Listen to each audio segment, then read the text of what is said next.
What is up, guys? This is the making of Glass River featuring Xenia. If you haven't already heard it, it is a song off my latest album, Analog Cinema. It is track 4, I believe. This song, in addition to pretty much 99% of the songs on the album, were produced by me. Mixed all of it myself. Also, again, shout out to Xenia for being on the song. Definitely one of my favorites. Without further ado, let's get started and open up the project now. This one I think is a record for me. I think I legitimately have 107 songs on this. So as you can see here, we have about 118 different tracks on here. So let's get started with the first part of it. This is kind of the main pillar of the song itself. It comes from a 4-chord synth loop. It's more of like a pad.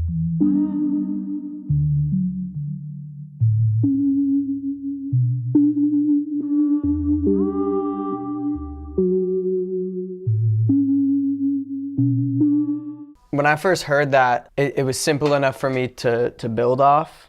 What am I dropping over here? I knew I could kind of grow with it. It's a D major, so it's a major chord, something kind of upbeat and happy. At this point in the album, I wasn't completed with a song with Xenia yet, so I was like, you know what, this might be a good opportunity to do that. So I built off this. One of the first things that I did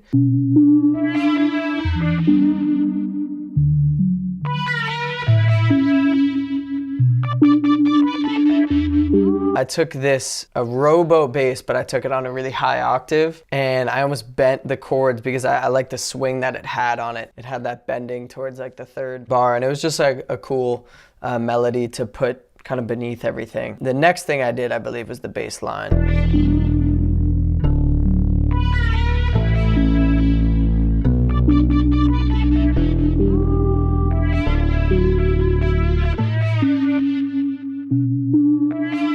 After that, I knew I wanted to have this sort of cinematic drop, something that sounds really, really, really full. I found like this gospel choir, and I believe I put like a sample delay on it. So I put kind of one hard right, one hard left, and just slightly mismatched them. So it sounds like 2 different versions of it. And this added like this like chorus feel.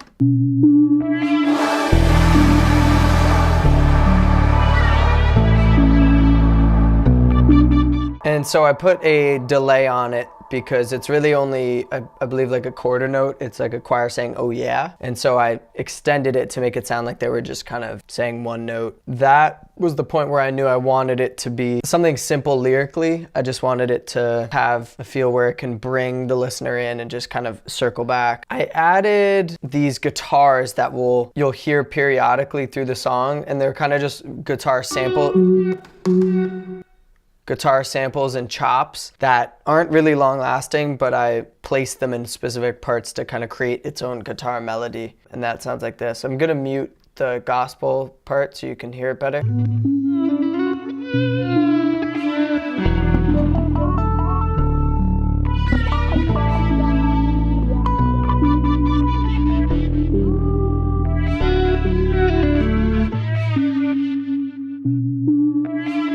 So that adds like a complete different melody onto the song itself. I knew I wanted guitar on it, and I do play guitar on this song, which I will show you guys in a little bit, but this was when I was like, all right, the build up for this is really exciting. The drums I spent a really long period of time on because I didn't want it to sound too poppy. The song itself has a pop feel to it, but I wanted the drums to be something where it's more hip hop based, like old school hip hop. So if you notice, I'm gonna play these vocal chops that I took and play it with the drums, and you're gonna hear these like early, like late 90s kind of samples in it. So I'll play that right now.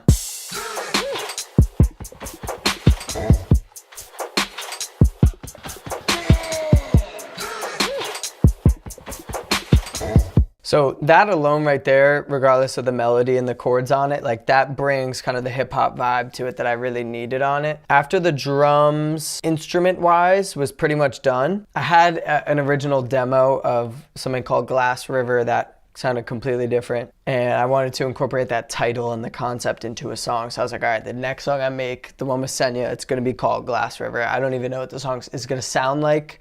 I don't know what I'm gonna say in it, but it's gonna be called Glass River, and here's what it's gonna be about. Basically what I did was I took the idea of being at the Bronx River and hearing this sound coming from the water, and I looked over from the pier into the water and I saw just thousands and thousands, if not millions, shards of broken glass that were all lying across the shoreline. And when the waves were coming in, it was bringing and picking some of the glass up, so it kind of sounded like this sprinkle. And I was like, what is this sound? This sounds amazing. So this is me kind of describing it in the opening vocals of the song right here. Watch it glisten when the sun hits. Listening to sounds like love. I wanted that to be a small intro and then just go pretty much right into the chorus. And what I did was I layered about, let's see how many vocals I layered in the chorus here. All the layering that I did onto the vocals, it's gonna kind of make sense right now. Love in the air. Love in the air. Then I go on to the verses, which are right over here. We don't need to go nowhere, no. We can stay right here. I'm in shallow water with you, but the pain is sheer. Sinking deeper every step, but each time I can't forget. With you I jump off the deck, give you all that I got left. The verse actually took a long time for me to come up with because I didn't know what direction to go in with it, like which flows to use. And my heart popping right out my chest for a little bit of time on the edge. You know how to put a line through my ex. I know how that we can fly on a jet. When I pass this up, we can turn and run. You look at all my cuts and you ask what's love. I think it's losing blood just to gain your trust. This next part is, I think, my favorite part of the song. This is where I pretty much take a sub-layer of the chorus that I originally had and I make it its own bridge. And I think that's right here is what actually makes the song. But here are the vocals. Will you love me even if it costs me? Will you love me still? Will you love me even if it costs me?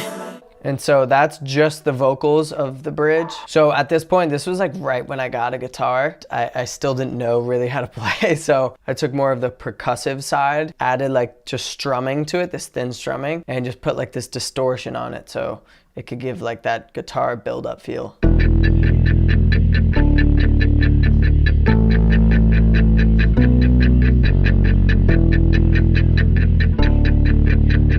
It's literally me just strumming one note the whole time. Even though the chords are changing, I took all the bass away so you can really only hear like the high parts of the string being hit, and it blended actually in with the bass. So that's why I kept it. Normally I don't do something that like unorthodox. I'll go through Xenia's part right now. She sent me her vocals. We didn't record them together. I just sent her the song and was like, hey, here's the name of the song. Here's what it's about. Here's the beat. Go off. I trust her creative ideas and creative control. So I was like, I know she's gonna make something amazing to this. This part is like amazing. She has such a good voice. Shattered pieces all around us, shiny pieces ripping through our skin.